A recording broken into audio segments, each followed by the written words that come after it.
The explosion happened 3 seconds after Kira entered the station's observation deck. Glass shattered inward as something detonated in the docking bay below. Alarm screamed. Bodies hit the floor. She rolled behind a support column, hard hammering, and saw through the smoke a figure that shouldn't exist.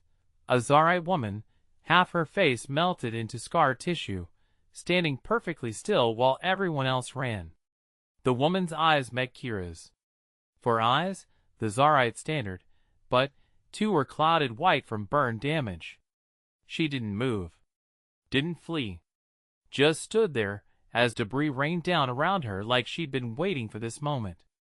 Security forces flooded the deck within seconds. Commander Voss, the station's head of tactical operations, appeared with weapon drawn. His scanner swept the room and locked onto the scarred Zarite woman. "You?" he barked. "Identify yourself." The woman's mandibles clicked, a Zarite gesture Kira recognized as resignation. "Maintenance worker SEK Thraw. Third shift sanitation. You're in a restricted area. The cleaning schedule is irrelevant during lockdown protocols." Voss gestured to his team. "Detain her for questioning." Kira watched two guards grip the woman's arms. Watched how she didn't resist. Watched how her scarred face remained expressionless even as they hauled her toward the security checkpoint. Something about it felt wrong. The timing. The location. The complete absence of fear in someone who should be terrified. "Wait!" Kira called out. Voss turned. His expression showed exactly what he thought of civilian contractors interrupting security operations. "Dr. Chen, return to your quarters immediately. That explosion came from Bay 7. SEK Thraw was on the observation deck.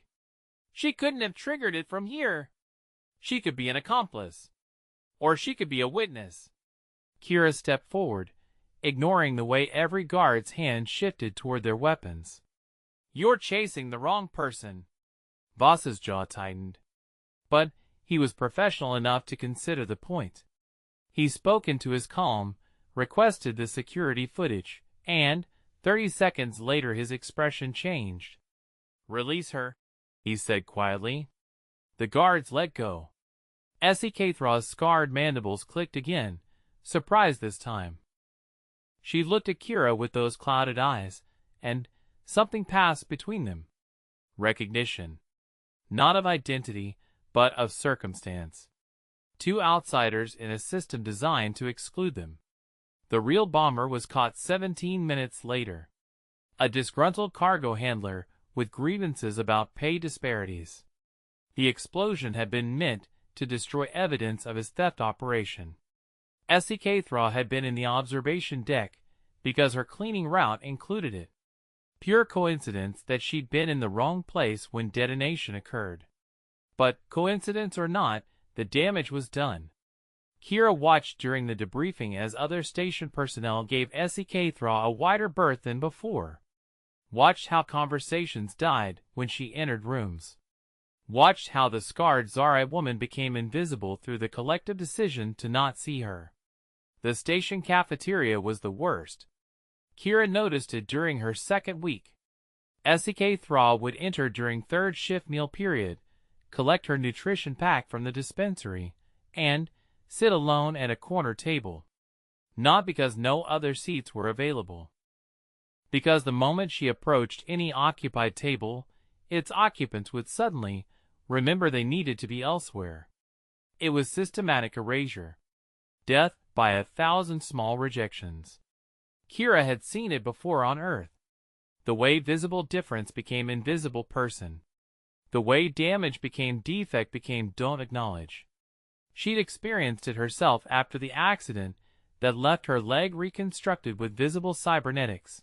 The reason she'd taken a contract job on a frontier station where desperation mattered more than appearance.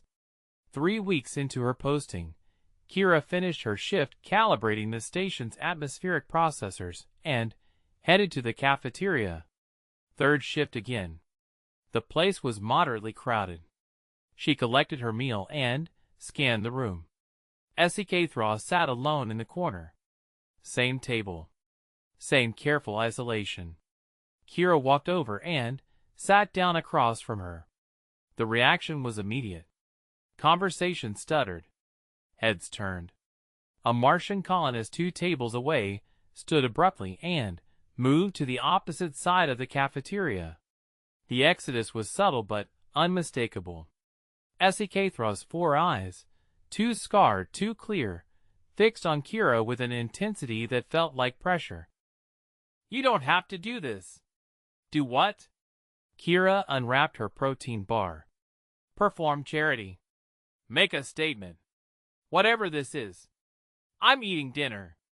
You have a problem with that?" The Tsarite's mandibles clicked, confusion this time. "People don't sit with me. I'm not people. I'm Kira."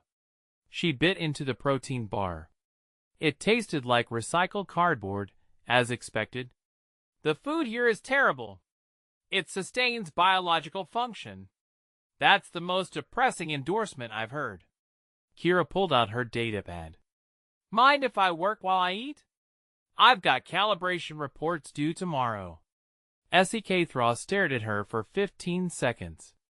Then, slowly, her scarred mandibles formed what might have been a smile. "The lighting here is adequate for data review." "Exactly what I thought." They ate in silence. Kira actually did review her reports, finding the familiar comfort of technical specifications and tolerance margins. SEK Thra consumed her nutrition pack with the efficient movements of someone who had learned to eat quickly and quietly, attracting minimum attention. Neither spoke again until the meal ended. But when SEK Thra stood to leave, she paused. "Thank you," she said softly. "For what?" "For not seeing my face first." She left before Kira could respond. The cafeteria slowly returned to normal volume. People stopped staring. The moment passed into station routine. Kira finished her reports under the allegedly adequate lighting and thought nothing more of it. She didn't notice the security camera feed being reviewed in the command center. Didn't see Commander Voss flagging the footage for priority transmission. Didn't know that her simple choice to share a table would reach someone who'd been searching for exactly that proof. The Tsarite Queen's ship arrived in the system 6 hours later, unannounced and unexpected, causing immediate panic throughout Station Command. Queen Velshra of the Tsarite sovereignty had never visited Frontier Station 7. Had never visited any frontier station. Queens of her standing remained in the central systems, governing populations that numbered in the billions. Their appearance on minor outposts was unprecedented. Station Director Okonkwo nearly had a heart attack when the docking request came through. "We're not equipped for royal protocols," she told Voss frantically. "We don't have the facilities, the security clearance, the ceremonial staff. The Queen's not requesting ceremony," Voss interrupted, reviewing the communication. "She's requesting immediate access to one of our maintenance workers." "Which one?" He pulled up the file. "SEK Thra. 3rd shift sanitation." The scarred woman. The one everyone avoided. The one a human contractor had sat beside during dinner. Okonkwo's expression shifted from panic to calculation. "Why would the Queen want her?" "The transmission doesn't specify. But look at the timestamp on the request." Voss highlighted it. 6 hours and 17 minutes ago. Exactly 43 minutes after this footage was recorded. He played the cafeteria security feed. Showed Kira sitting down across from SEK Thra. Showed the casual way they'd shared space. Showed the small revolution that neither participant had recognized as revolutionary. "The Queen saw this?" Okonkwo asked. "The Queen requested this. Had our security feeds flagged for any interactions involving SEK Thra." Voss's expression was grim. "She's been monitoring her." "Why?"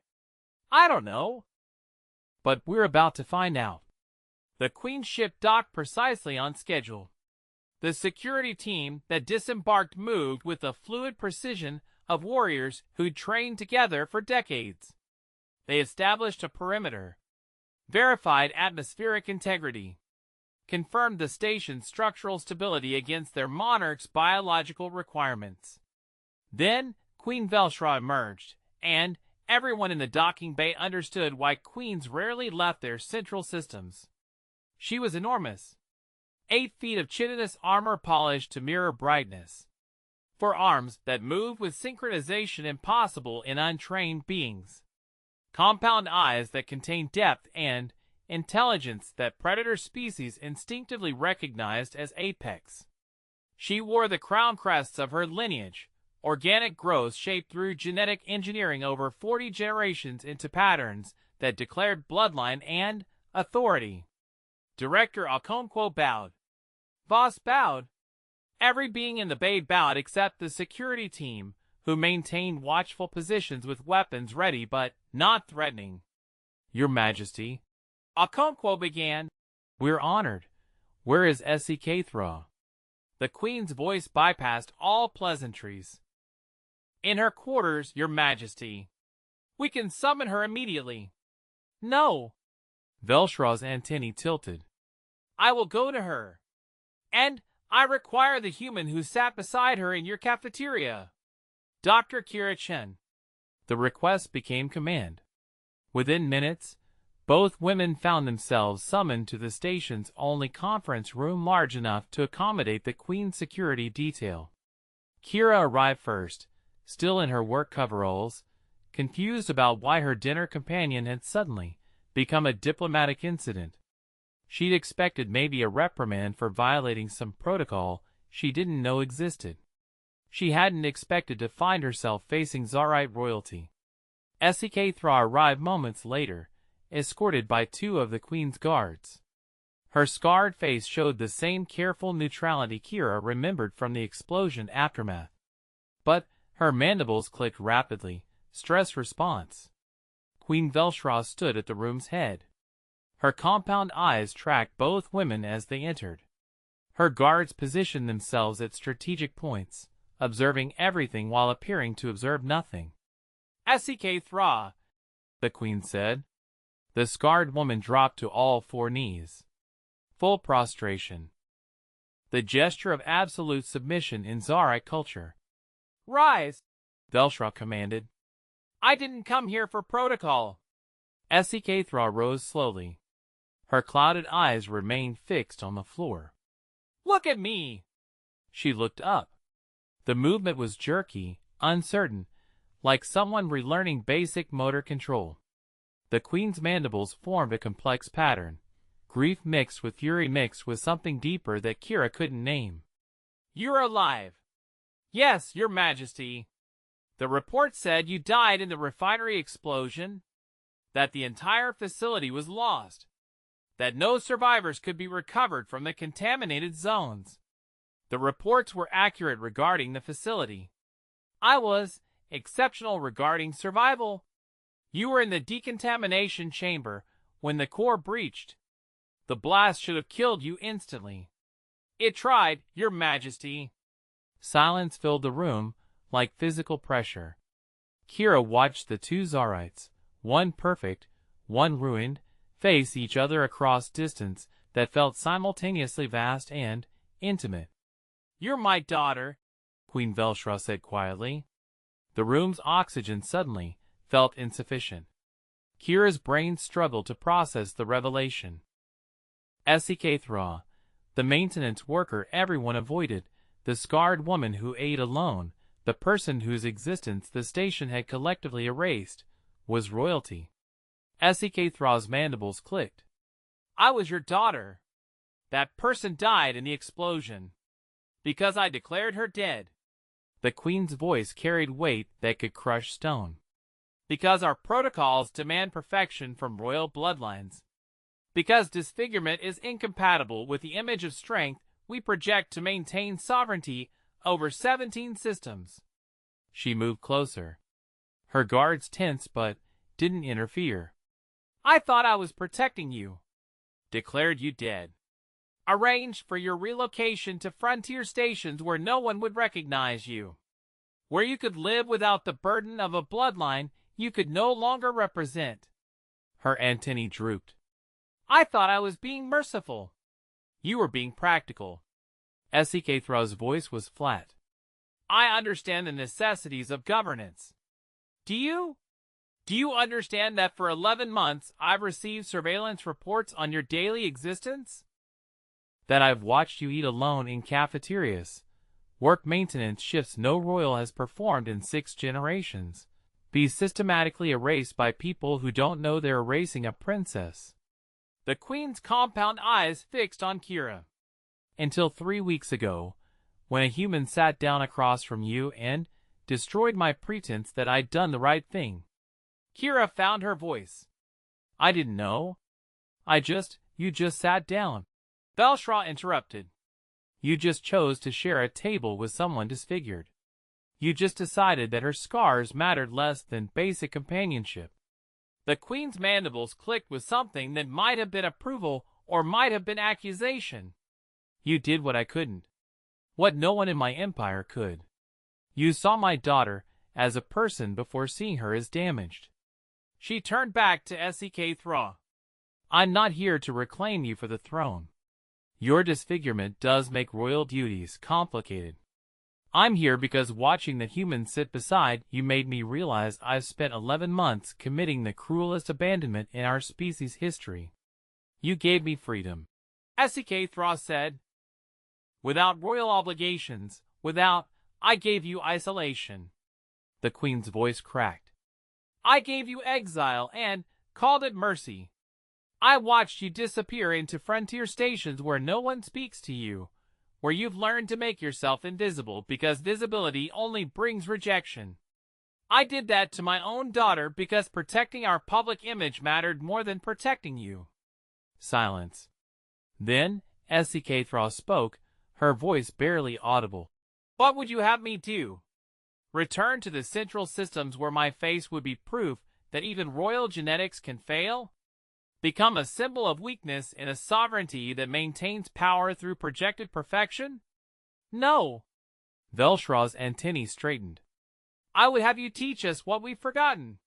She activated the room's central display. Images appeared, surveillance footage from across Zarite space. Dozens of scenes showing Zarites with visible damage, disfigurement, non-standard physical presentations being systematically excluded from public life. Some relegated to remote facilities. Some disappeared entirely from official records. We've built a civilization that celebrates strength while exiling anyone who reminds us that strength is temporary, the queen said. We've confused perfection with power. And it's killing us. New images replaced the old. Medical data. Population statistics. Survival rates across Zarite colonies. The frontier territories, where protocols are less enforced, where disfigured individuals aren't systematically isolated, have 40% higher survival rates during crisis. 40%. Because communities that include their damaged members are more resilient than communities that exile them. She looked at Thrah. You survived a refinery explosion that killed 300 beings because you were in a decontamination chamber. You survived 11 months of social exile because you're stronger than protocol allowed you to be. And you've demonstrated something I needed to see. What? That our protocols are killing us more efficiently than any external threat. Velshra turned to Kira. Your species is new to galactic civilization. Barely 8 decades since first contact. You don't understand our customs, our hierarchies, our carefully maintained social structures. That's probably true, Your Majesty. Yet you sat beside my daughter without hesitation, without calculation, without the weight of protocol that would have prevented any Zarite from making that choice. The Queen's compound eyes reflected something humans rarely saw in alien royalty. Your ignorance was wiser than our wisdom. She looked back at Thrah. I can't undo what happened to you. Can't restore your face or return you to the life you would have lived.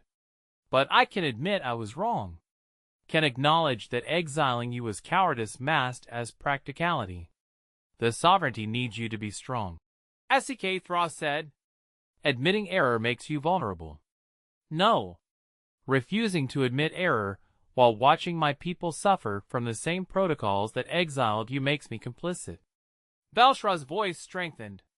I'm proposing a change to succession law. Disfigurement will no longer be grounds for removal from royal bloodlines. Visible damage will no longer be treated as disqualifying weakness. The room's atmosphere shifted. Kira could feel it even without understanding Zarite body language. This was revolution packaged as policy proposal. The nobility will resist, SEK Thra said. Let them. They'd had 6 centuries of unchallenged protocol. Time they experienced challenge. The Queen's mandibles formed a complex pattern. I need you to return to the central systems. Not as hidden shame, but as visible proof that survival matters more than perfection. They'll reject me. Some will. Others will see what that human saw. Someone who deserves basic dignity regardless of appearance. Velshra moved closer. I can't force you. If you choose to remain here in exile, I'll respect that choice and never disturb your isolation again. But I'm asking you to come home. To help me transform a sovereignty that's suffocating under its own protocols. To show our people that strength includes acknowledging weakness. SEK Thra's clouded eyes flickered to Kira. What do you think? The question surprised everyone, including Kira. I'm not qualified to. You sat beside me when no one else would. Your qualification is sufficient. Kira thought about Earth. About civilizations that had collapsed under the weight of rigid traditions. About species that had gone extinct because adaptation was less valued than purity. About the fundamental choice between comfortable death and uncomfortable survival. I think, she said slowly, that protocols exist to help communities survive. When they start killing you instead, they're not protocols anymore. They're just suicide with better documentation. The Queen's antennae tilted. Blunt. Human. Both, apparently. Velshra looked at her daughter. The choice is yours. Exile or revolution. Isolation or transformation. I'll accept either. SEK Thra stood silent for 30 seconds. Her scarred mandibles clicked through patterns that might have been consideration, or might have been calculation, or might have been terror at the implications of either choice. Then she straightened, pulled her shoulders back, lifted her ruined face with something that looked like defiance. If I return as I am. No cosmetic reconstruction. No attempts to hide the damage. I will be visible proof of what survival costs. Agreed. And the human comes with us. Kira's head snapped up. What? You started this, SEK Thra said, by sitting beside someone disfigured without treating it as sacrifice or statement. You demonstrated that casual equality is possible. The sovereignty needs to see that. I'm just a maintenance engineer. Exactly. You're someone with no stake in Zarite politics, no understanding of our protocols, no reason to care about succession law. SEK Thra's clouded eyes held steady. Which makes you the perfect proof that basic dignity doesn't require cultural context. It just requires choice. The Queen nodded. Dr. Chun, I formally request your presence at the central convocation. You'll be compensated, protected, and return to your posting whenever you choose. Or, SEK Thra added, you can refuse. Return to your atmospheric processors. Forget this happened. I'll understand. Kira looked at the scarred princess. At the Queen who'd spent 11 months watching her daughter eat alone. At the moment balance between systemic transformation and comfortable stasis. She thought about the cafeteria. About adequate lighting. About the simple act of sitting down beside someone and refusing to treat their existence as obstacle. "My reports are due tomorrow," she said. The Queen's antennae tilted. "Is that a refusal?" "It's a request for an extension." Kira met Velshraw's compound eyes. "I assume revolutions take longer than overnight." Something that might have been humor flickered across the Queen's features. "Slightly. Then, I'll need to arrange coverage for my duties. Can't leave the atmospheric processors unmonitored. People need to breathe. We'll assign replacement personnel immediately." "Good." Kira looked at SCK Thraw. "Fair warning, I don't know anything about royal protocols. I'll probably violate 17 customs before we reach the central systems." "I'm counting on it." The princess's mandibles formed what was definitely a smile this time. "Ignorance has proven more effective than expertise so far." The Queen moved to the room's communication panel. Her guards shifted into formation without being ordered. The efficiency of their movement suggested they'd anticipated this outcome long before anyone else had. "One thing," Kira said. "Before we go, do whatever diplomatic revolution you're planning." "Can someone explain why my sitting at a table was surveillance-worthy in the first place?" Velshraw's antennae dipped. "Because I flagged every security feed in 17 sectors for any positive social interaction involving my daughter. I needed to know if her isolation was complete or if there was any evidence that connection remained possible." She paused. "For 11 months, there was nothing. People avoided her, erased her through systematic neglect, confirmed every fear that had motivated my decision to exile her. And then I sat down. And then you sat down. Casually, without ceremony, without the weight of protocol that would have prevented any Tsarite from making that choice." The Queen's voice softened. "You gave me proof that I was wrong. That connection across disfigurement was possible. That my daughter could exist in public space without being destroyed by rejection. I just wanted to eat dinner." "I know. That's what makes it matter." Station Director Okonkwo's voice came through the room's intercom. "Your Majesty, the royal vessel is prepared for departure. Diplomatic clearances are being processed.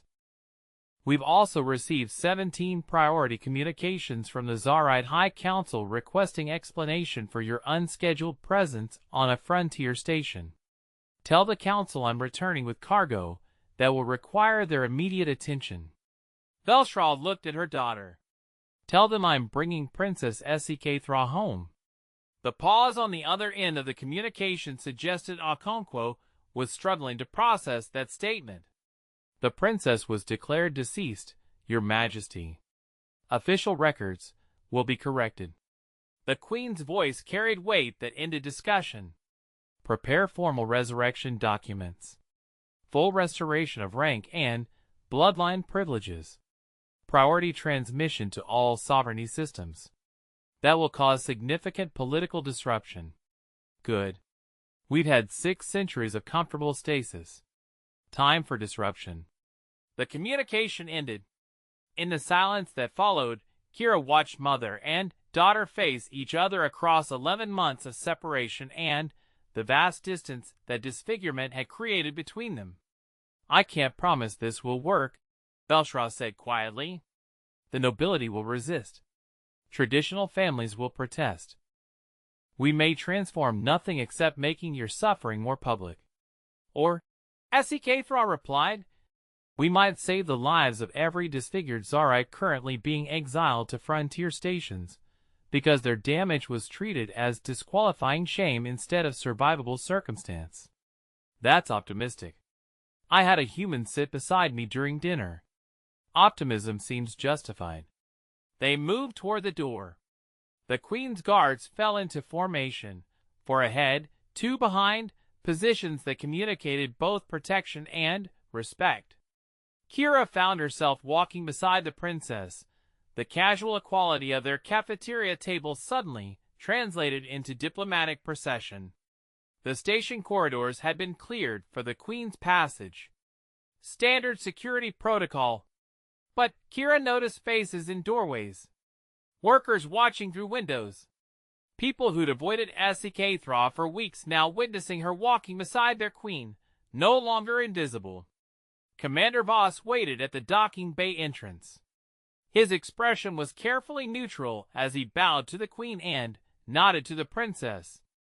But when his eyes met Kira's, something that might have been respect flickered across his features. Dr. Chun, he said formally. Station personnel wish you success in your diplomatic assignment.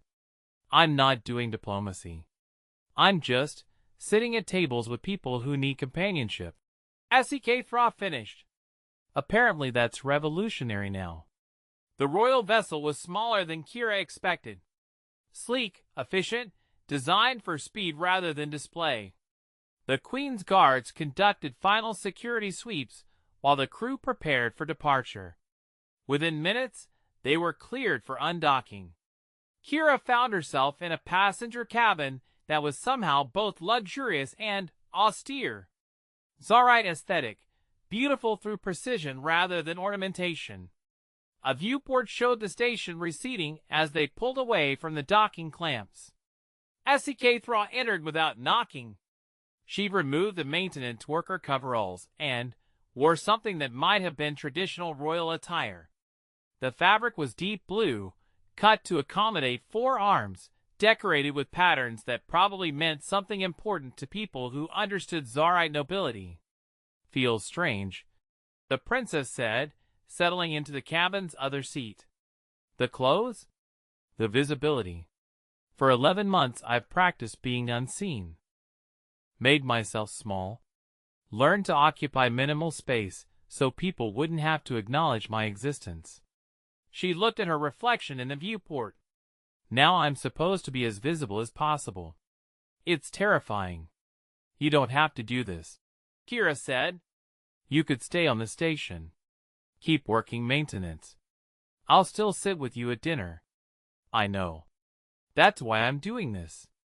Thra's clouded eyes reflected starlight. Because you made that offer without expectation. Because your companionship wasn't transactional.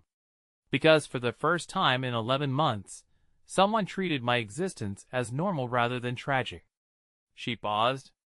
I need to know if that's possible on a larger scale. If one human can see past disfigurement in a cafeteria, maybe an entire civilization can learn to see past it in their governance. That's a big extrapolation from one dinner. All revolutions start with small actions that seem unremarkable at the time. The princess's mandibles clicked with something that might have been humor. You really did just want to eat dinner, didn't you? The protein bars were terrible. Company made them slightly less terrible. I'll take that as a compliment. They sat in companionable silence as the ship accelerated toward the central systems. Somewhere ahead, in the political heart of Tsarite civilization, the High Council was receiving news that a dead princess was returning. That succession law was being challenged. That protocols 6 centuries old were about to face their first serious opposition. Kira thought about Earth's history. About civil rights movements that had started with people sitting in the wrong seats. About revolutions sparked by simple refusals to accept injustice as inevitable. About the fundamental power of treating people like people regardless of what customs said they deserved. For the record, she said, I'm terrible at politics. Good. We have enough politicians. What we need are people willing to sit beside the disfigured without calculating the social cost. I can do that. I know. Thra's scarred mandibles formed a smile. That's why you're here. The ship jumped to faster-than-light travel. The viewport stars stretched into lines, then vanished into the non-space of quantum transit. They'd reached the central systems in 3 days. 3 days to prepare for whatever resistance awaited them. 3 days before casual dinner companionship became political statement. The Queen visited their cabin 6 hours into the journey. She'd removed her crown crests. The organic growths that marked her as royalty now retracted into her skull in what Kira assumed was the Tsarite equivalent of informal dress. "The Council is demanding explanation," Belshra said without preamble. "I've ignored 17 priority communications. They're threatening to convene emergency sessions. Traditional families are organizing opposition." "Already?" Esikethra asked. "You died 11 months ago. Your resurrection violates protocols they've spent generations perfecting. They're treating your existence as assault on proper governance." The Queen's antennae drooped slightly.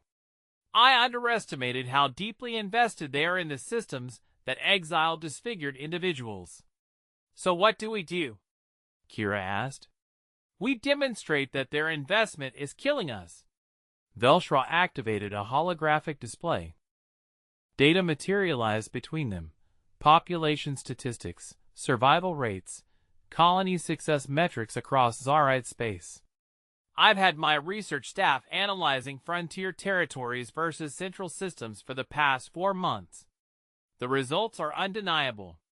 Communities that maintain strict protocols regarding disfigurement have 37% higher mortality during crisis. They have lower innovation rates, less adaptive capacity, reduced resilience to unexpected challenges." She zoomed in on specific colonies. "These frontier stations, where protocols are less enforced because survival demands flexibility, consistently outperform central systems in every metric that matters. They're not weaker for including their damaged members. They're stronger." "The Council will dispute the data," Esikethra said. "Of course they will. Data threatens their worldview. They'll argue methodology, question sources, demand additional research." The Queen's mandibles clicked with frustration. "Which is why we're not leading with data. We're leading with narrative." She looked at Kira. "You're going to tell your story. Simple version.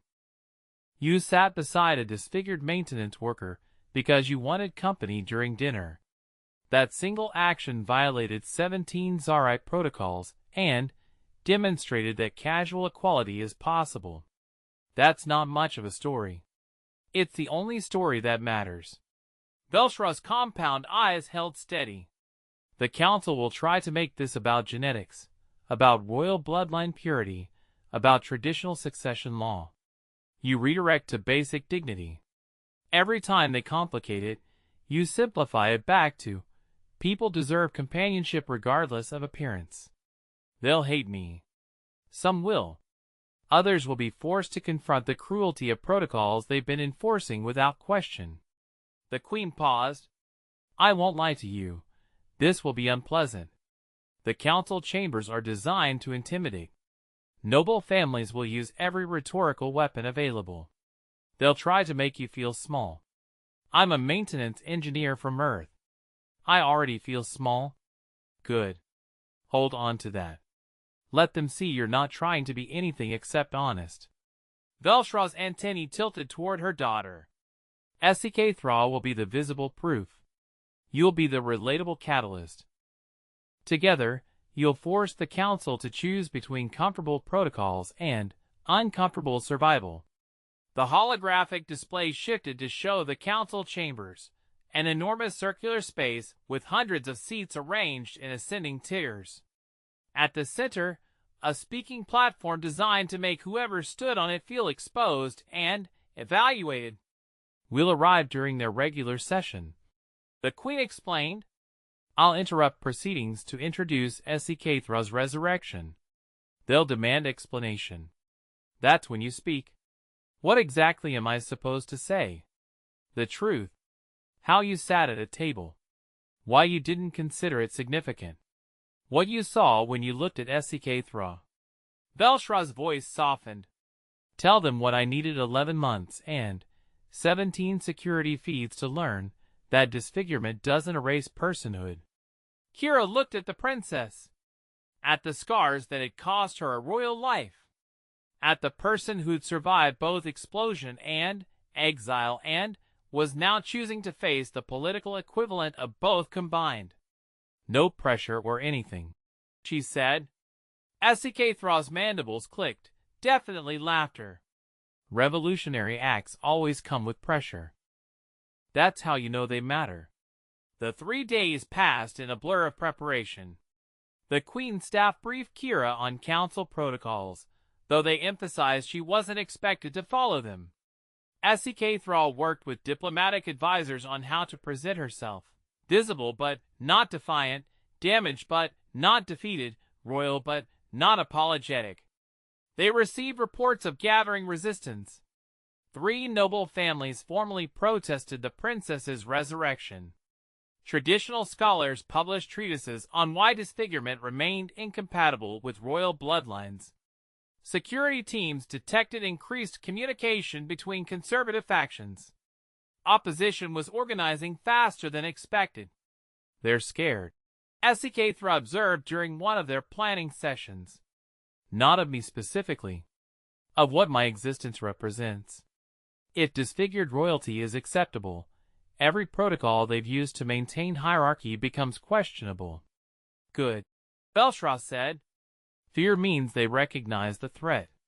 Comfortable power doesn't mobilize this quickly. On the final day before arrival, Kira found herself alone with the Queen in the vessel's observation deck.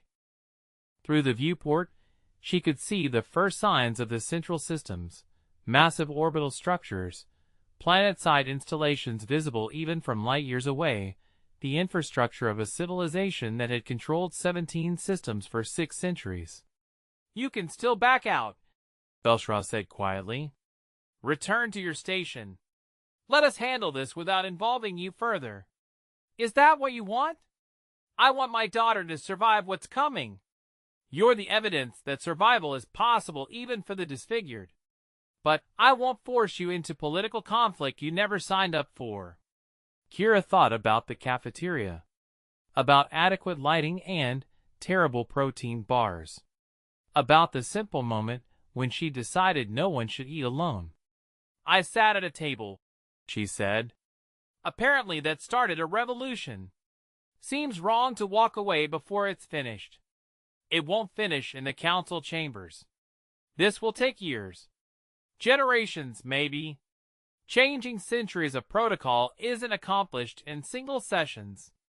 Then I'll testify, return to my station, and keep sitting at tables with people who need companionship.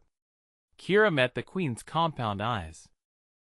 That's revolutionary enough for one maintenance engineer. Velshraw's antennae dipped in what might have been respect. You truly don't understand how significant your actions were, do you? I understand I shared a meal with someone. Beyond that, Kira shrugged. You're the ones assigning it revolutionary significance. I'm just following through on basic human decency. Basic human decency is revolutionary when it challenges 6 centuries of systematic cruelty. The Queen turned back to the viewport. The Council will try to make you doubt that. Try to convince you that protocols matter more than compassion. Don't let them. I won't. They stood in silence, watching the central systems grow larger. Somewhere ahead, in chambers designed to intimidate, hundreds of nobles waited to defend traditions that valued appearance over existence. Waited to argue that disfigurement remained disqualifying weakness. Waited to prove that protocols mattered more than survival. They didn't know they'd already lost. Not because the Queen had prepared perfect arguments, or because SEK Thrall represented visible proof of protocol failure. They'd lost because a human maintenance engineer had decided sharing a table was more important than following customs she didn't know existed. The ship emerged from quantum transit 6 hours before the scheduled council session. Deliberate timing, enough advance notice to prevent accusations of ambush, not enough for opposition to fully coordinate response. The Queen's diplomatic experience showed in every calculated detail. Kira dressed in her formal station uniform. Not royal attire, she had none and wouldn't have worn it if offered. Just the press coveralls marking her as civilian contractor, grade 3, atmospheric system specialization. The ordinariness felt appropriate for someone testifying about why ordinariness mattered. SK Thrall wore royal attire that left her scars completely visible. No veils. No cosmetic alterations. No concessions to traditional expectations of royal appearance. She was magnificent in her damage, terrifying in her refusal to apologize for survival. The Queen assembled them in the vessel's primary conference room for final preparation. Her guards stood at attention. Her staff monitored communications from the planet below. Outside, the orbital approach vector carried them toward the sovereignty's capital world, a planet that held 6 billion Zarites and the political infrastructure that governed 17 systems. "Last chance," Belshra said. "We can delay. Request additional time. Build more support before facing the council. Delay gives opposition time to organize," SK Thrall replied. "We go now, while they're still reacting instead of planning." The Queen nodded. "Then we proceed. The council is convened. 347 nobles in attendance. Every major family represented. Full session protocols in effect." She looked at Kira. "You'll speak third. After I introduce SK Thrall's resurrection, after she confirms her identity, after the initial chaos settles." "What if they don't let me speak?" "I'm the Queen. They'll let you speak." Velshra's mandibles formed a pattern that suggested confidence mixed with determination. "Whether they'll listen is a different question." The descent shuttle carried them planet-side. Kira watched through viewports as the capital city grew visible, massive structures built from materials that shimmered in the local star's light, architecture that emphasized vertical integration, design that communicated power through scale and precision. They landed in the council complex's private bay. Security was overwhelming, the Queen's personal guards supplemented by council protection forces, scanners verifying identity and biological authenticity, protocols that assumed threat from every direction. The walk to the council chambers felt eternal.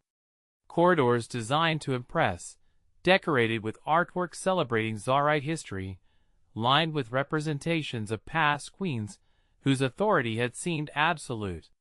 The weight of tradition pressed down like physical force. Then they entered the chambers, and Kira understood why the Queen had warned her about intimidation. 347 nobles sat in ascending tiers that circled the central platform. Every compound eye turned toward them as they entered. The silence was absolute and hostile, the collective judgment of beings who'd built careers on maintaining protocols that SK Thrall's existence challenged. Queen Velshra moved to the speaking platform with the fluid authority of someone who'd addressed this body for decades. Her guards positioned themselves at strategic points. SK Thrall and Kira waited at the platform's edge, visible to all but not yet center stage. "I interrupt these proceedings," Belshra began, her voice carrying through the chamber's perfect acoustics, "to present evidence that our protocols are killing us." The silence shattered. Nobles rose from their seats. Voices overlapped in protest. The chief administrator, an ancient Zarite whose chitinous armor had faded to pale gray with age, struck the session gong repeatedly, demanding order. "You exceed your authority, your majesty," he said when relative quiet returned. "This session was convened to address trade disputes with neighboring systems. Your evidence must be scheduled through proper channels." "My evidence is my daughter." Velshra gestured toward SK Thrall. "Princess SK Thrall, whom this council declared deceased 11 months ago. Who was exiled to frontier stations because her disfigurement was treated as disqualifying weakness rather than proof of survival." 347 compound eyes turned to focus on the scarred princess. The collective weight of that attention would have crushed most beings. SK Thrall stood firm, let them see every scar, every damaged portion of her body, every visible proof that survival sometimes came with cost. "The princess died in a refinery explosion," the chief administrator said slowly. Official records confirm. Official records confirm what I ordered them to confirm. Belshraw interrupted. I declared my daughter dead rather than acknowledge her disfigurement. I chose protocol over parenthood. I exiled her to prevent her damage from reflecting poorly on royal bloodlines. The confession hit the chamber like detonation. Nobles who'd been preparing formal objections fell silent. The chief administrator's mandibles worked soundlessly. For 11 months, the queen continued, I monitored her existence on frontier stations. Watched her eat alone in cafeterias. Watched her work maintenance shifts. Watched as everyone who encountered her chose erasure over acknowledgement because her scars made them uncomfortable. She paused. Until 3 weeks ago, when a human sat beside her during dinner and violated 17 of our protocols without knowing they existed. Belshraw gestured toward Kira. Dr. Kira Chun, human maintenance engineer, civilian contractor grade 3.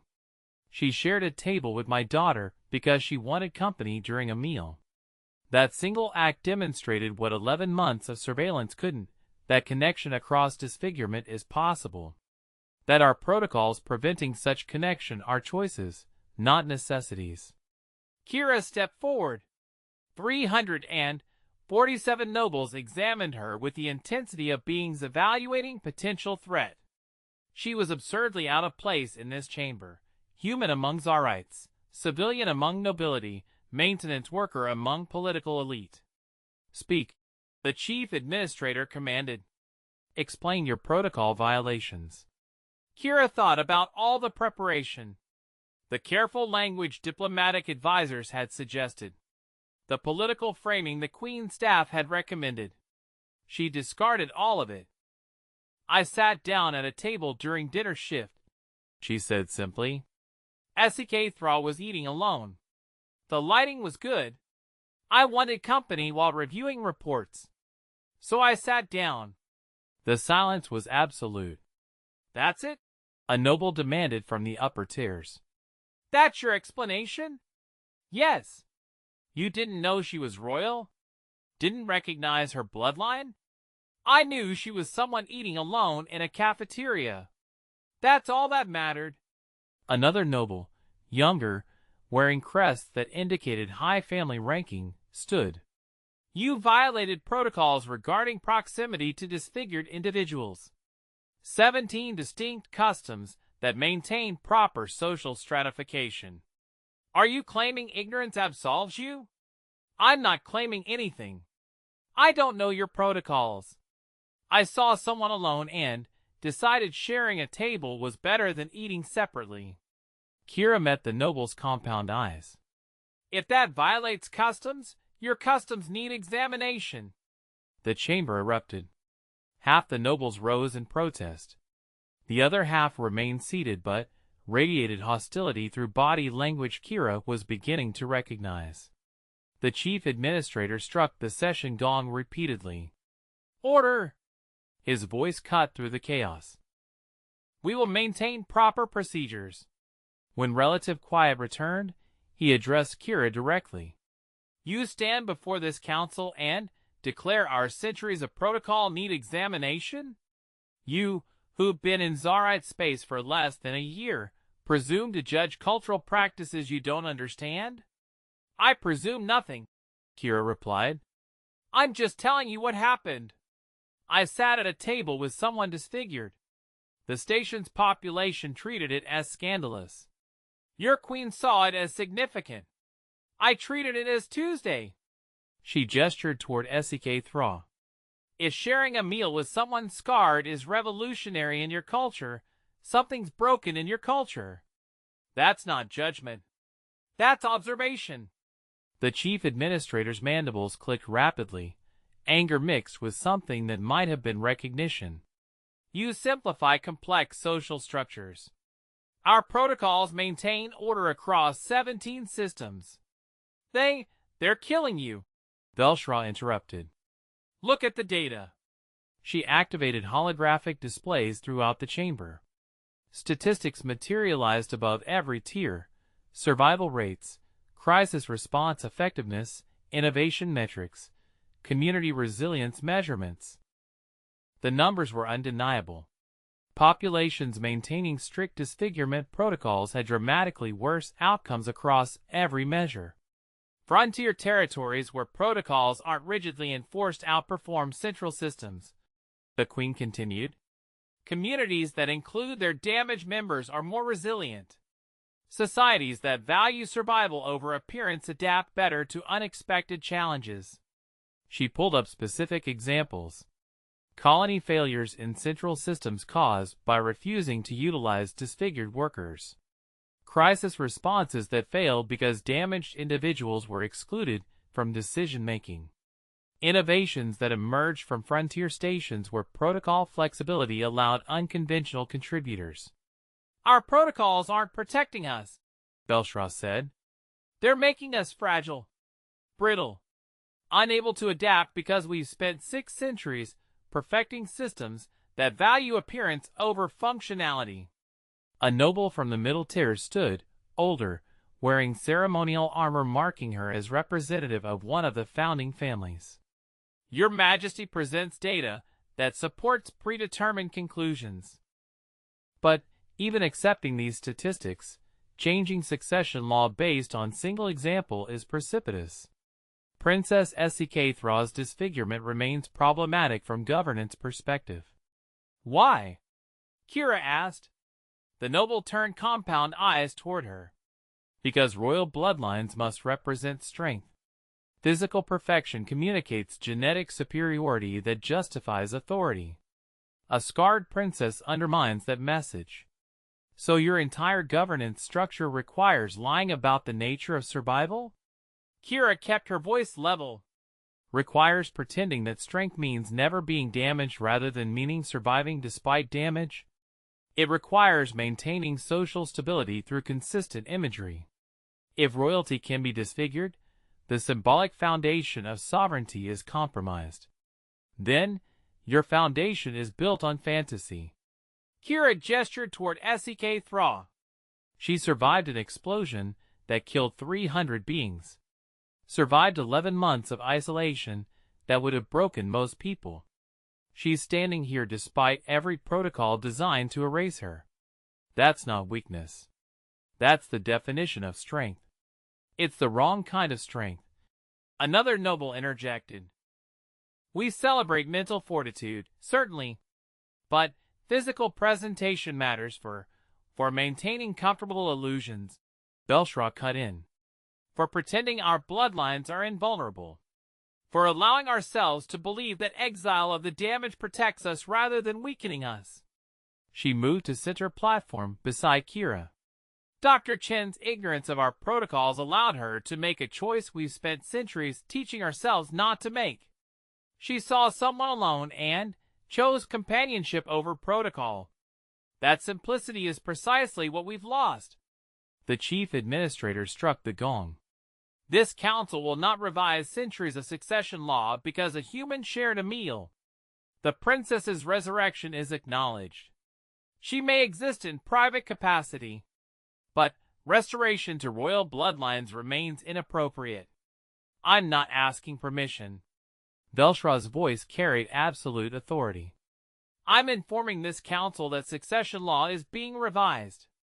Disfigurement will no longer be a disqualifying condition. The revision takes effect immediately. You cannot unilaterally alter, I'm queen. I can alter whatever I determine threatens sovereignty survival. And this protocol threatens us more efficiently than any external enemy. She looked across the tiers of nobles. You will accept this revision. Or you will explain to your populations why you chose comfortable tradition over necessary adaptation. The chamber descended into controlled chaos. Nobles conferring rapidly. Family blocks forming and reforming.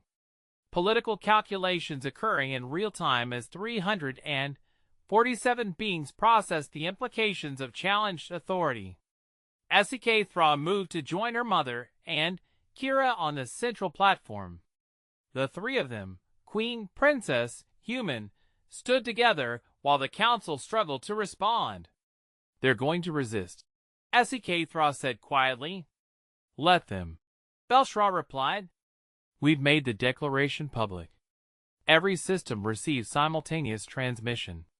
They can resist in chambers, but the populations have heard that survival matters more than perfection. The chief administrator struck the gong repeatedly, eventually restoring order. His compound eyes held Velshra's gaze with the weight of someone who'd spent 40 years managing council procedures. This body, he said formally, recognizes the Queen's authority to revise succession law during times of sovereignty threat. However, we require evidence that current protocols constitute such threat. I just provided 17 data sets demonstrating. You provided statistical analysis subject to interpretation. We require direct evidence that disfigurement protocols cause quantifiable harm to sovereignty stability.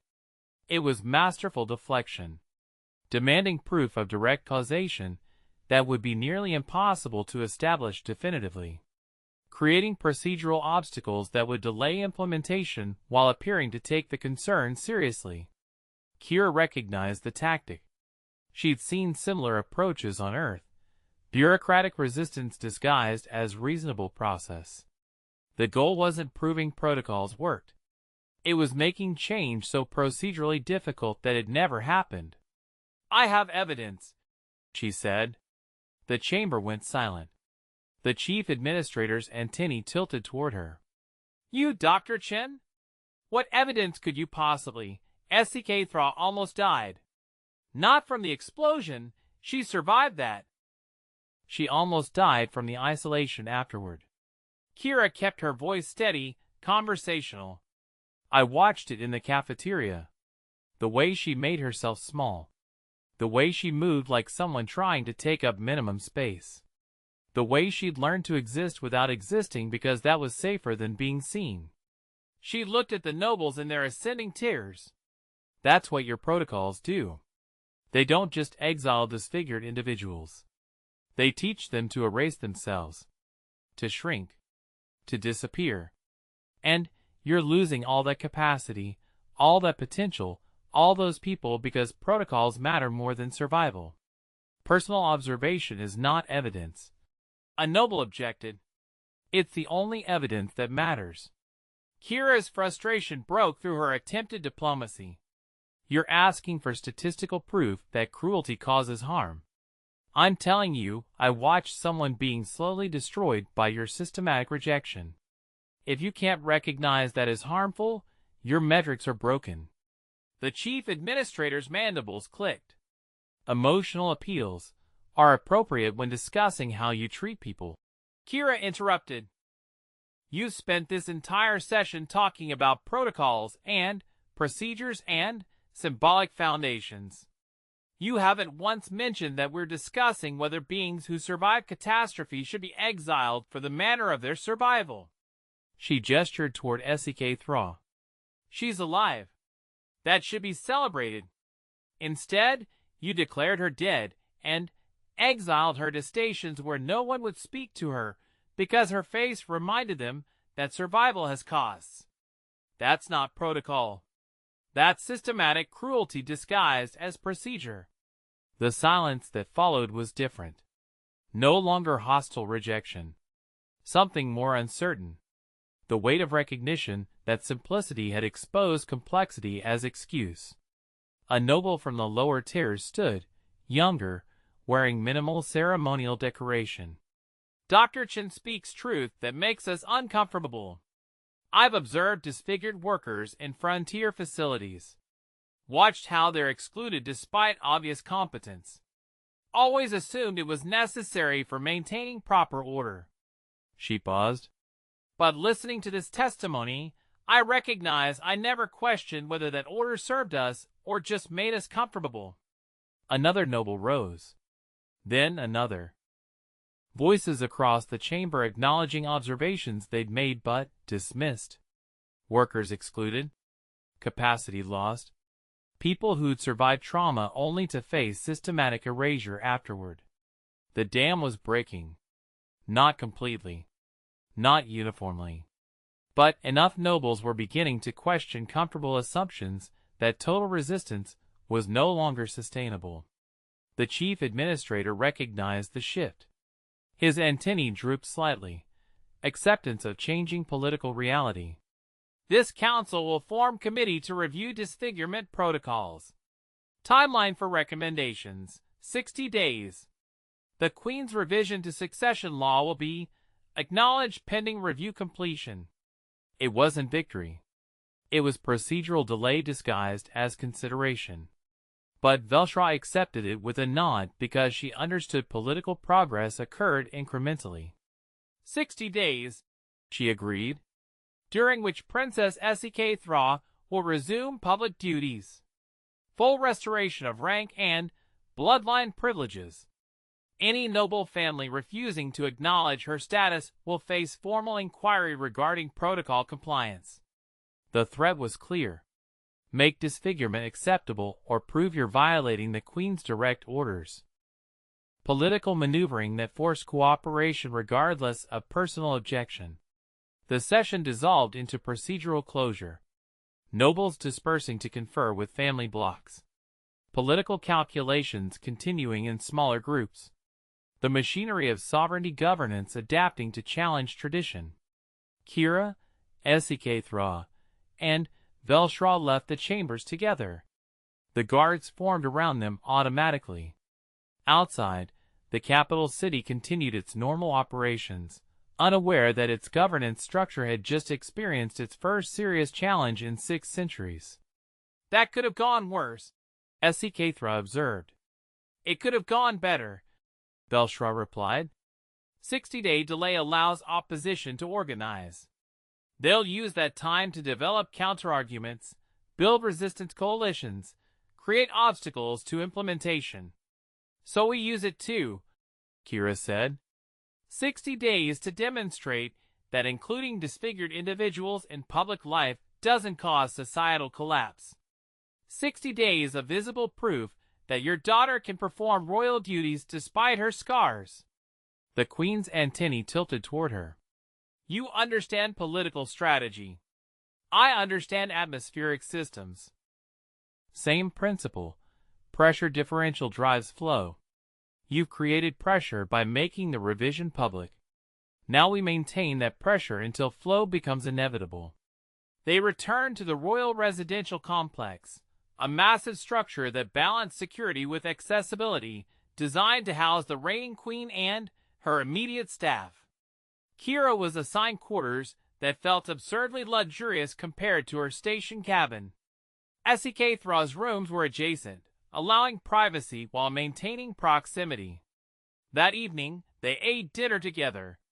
No cafeteria this time, the royal dining facility, with its perfect lighting and carefully prepared nutrition that actually tasted good. But the principle remained the same. 2 beings sharing a table, conversation flowing naturally, existence comfortable rather than fraught. You'll return to your station soon, Thra said. It wasn't a question. In a few days. Need to make sure the atmospheric processors haven't exploded in my absence. Kira smiled. But I'll visit. Check how the revolution's progressing. It's not revolution.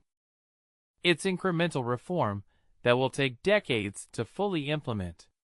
Same thing, just slower. Kira studied the princess across the table. You doing okay? That chamber was intense. I survived worse. Thra's mandibles clicked. But yes. Standing in front of 300 nobles who thought I should remain dead was challenging. You did well. Better than well. You were magnificent. I was terrified. Doesn't make you less magnificent. Just makes you honest about it. They finished their meal in comfortable silence.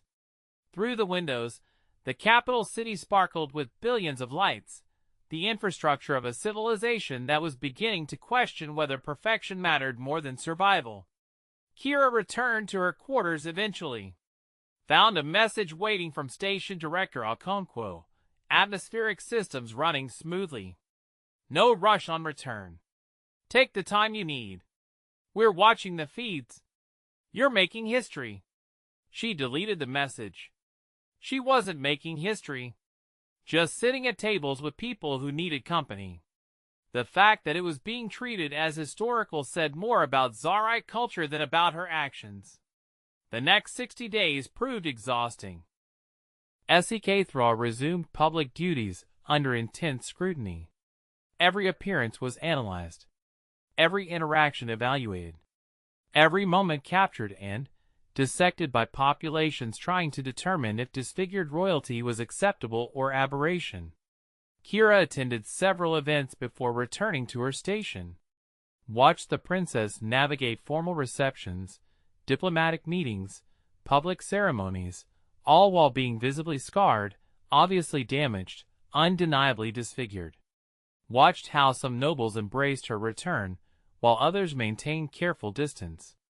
Watched political realities slowly shift as accommodation became easier than resistance.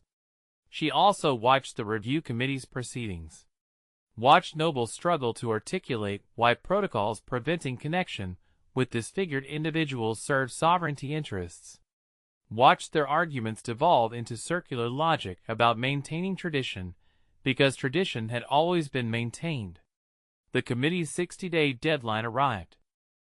Their recommendation surprised no one who'd watched the political calculus, except the Queen's revision with minor procedural modifications that preserved appearance of council authority while implementing substantive change. Succession law was formally revised. Disfigurement was no longer a disqualifying condition. The proclamation went out across all 17 systems simultaneously, carried by faster-than-light communications that ensured every Tsarite received the message at nearly the same moment. Responses varied. Some systems celebrated. Others protested. Most simply absorbed the change with the pragmatic recognition that resistance to royal decree was strategically unwise.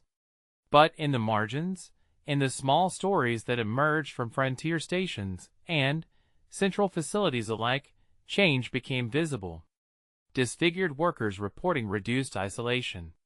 Communities beginning to include their damaged members in public activities. Slow shift in how survival was valued relative to appearance. Kira returned to Outpost 17 3 months after the initial cafeteria incident. The station felt simultaneously familiar and different. Her atmospheric processors were functioning normally. Her cabin was exactly as she'd left it. But the cafeteria had changed. Tables were fuller now.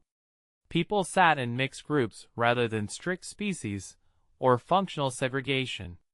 The careful distances that had defined station social life had relaxed into something more casual. Kira watched workers from different backgrounds sharing meals, conversation flowing naturally. She collected her dinner and scanned the room. Found Sekethra. The princess had insisted on maintaining her maintenance worker position despite royal duties, sitting alone at the corner table. Kira walked over and sat down. Still has the best lighting. Adequate for data review, Sekethra agreed. Her scarred mandibles formed a smile. How was the tour? Exhausting. Political events make atmospheric system maintenance look simple. Kira unwrapped her protein bar. Still terrible. Still sustains biological function. They ate in silence for a few minutes. Around them, the cafeteria continued its new normal, beings existing together without the weight of protocols that had previously defined every interaction. The committee ratified the revision, Sekethra said eventually. Formal proclamation across all systems. Disfigurement is no longer grounds for bloodline exclusion. I heard. Congratulations. It's not victory. Some systems are resisting implementation. Conservative families are organizing opposition. We're facing decades of gradual change rather than immediate transformation.